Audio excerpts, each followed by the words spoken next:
Happy New Year. Happy New Year to you, too. I feel like I can't get away from you, but... Why? Am I, because I saw you last Friday. No, I saw you you last Friday, so I feel like I can't avoid you. I could take some time off if you want. Please do, yeah. Thank you for that. So, and we have smaller brains.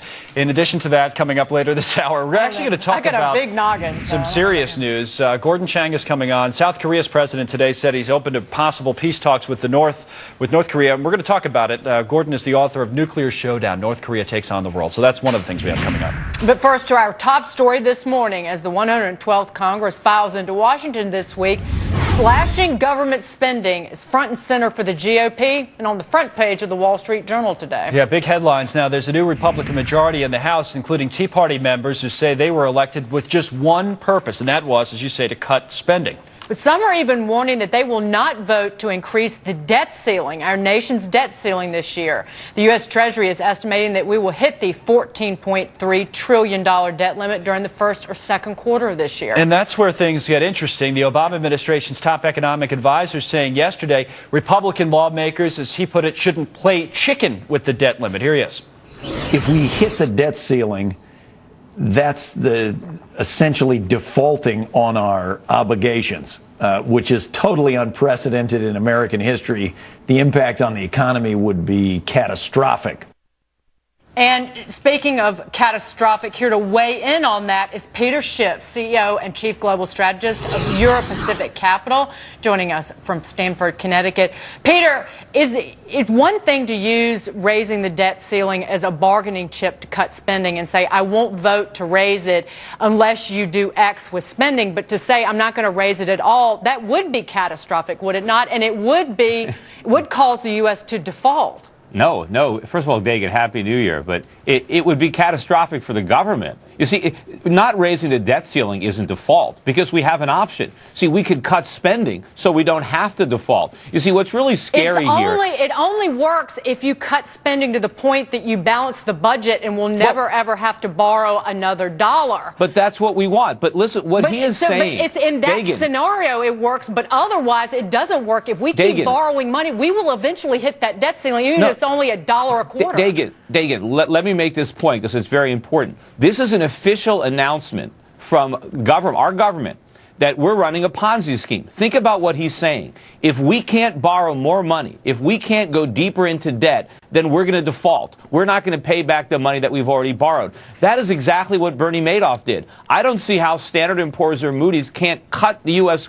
rating to junk based on that. Why would anybody in the world want to hold U.S. treasuries if we're saying the minute we can't borrow more money, we're going to default? But we can borrow more money theoretically. This is an arbitrary limit. The U.S. government, by that, we shouldn't have any limit at all. The U.S. government can go out and borrow for 10 years at less than 3.4%. The market is not telling the U.S. government that it's worried about default. But this would be an arbitrary level that triggers default. No, but we're admitting. See, at some point in the future, foreigners aren't going to want to lend us money. And then we have two choices: cut government spending or default. And basically what we're saying is the minute we can't go deeper into debt, for whatever reason, if we can't go deeper into debt, then we're going to default. That's what we're saying. They're not saying, look, if we can't raise the debt ceiling, we're going to make cuts to government spending or we're going to raise taxes. What are they saying? If we can't raise the debt ceiling, that's it. We're not going to pay back the money we borrowed. By not raising the debt ceiling, but then and that's the line in the sand. Rather than first talking about cutting spending, that's kind of putting the cart before the horse. The issue is that we need to balance our budget, that we need to cut our spending. But in the interim, you're not going to. Why force the U.S. to default on its debt? We need to borrow more money just to pay off the old debt, to pay the interest. No, we don't. We could cut government spending. You know, all of the politicians who are saying that they're going to vote to raise the debt ceiling, almost all of them are for a balanced budget amendment. That's the same thing. What if we passed a balanced budget amendment? Would that mean that we would have to default? No, it would mean we have to balance the budget. All the debt ceiling means is that we have to stop borrowing. But Peter, we're talking about Washington. Right? I mean, in a perfect world, I want to be as tan as Snooki and as skinny as Claudia Schiffer, but it's not going to happen. So what Oh, you I'm don't look that saying bad. is that to get from a $1.3 trillion budget deficit to balancing the budget before we hit the debt ceiling is impossible. You would admit that, won't you?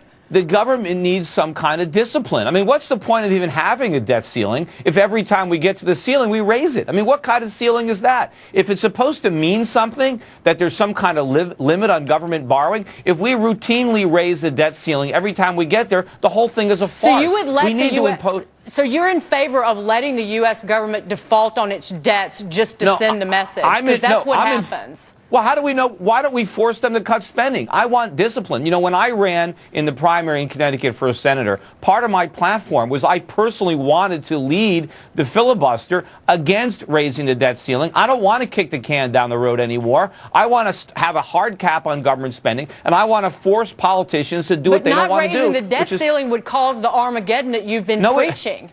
What's going to be Armageddon is if we keep raising it and we keep printing money to finance it and we destroy our currency. That's Armageddon. If we can force fiscal responsibility on Washington, we'll avoid Armageddon. That's the only way we're going to avoid it. But so you're saying that if we don't raise the debt ceiling, we won't default?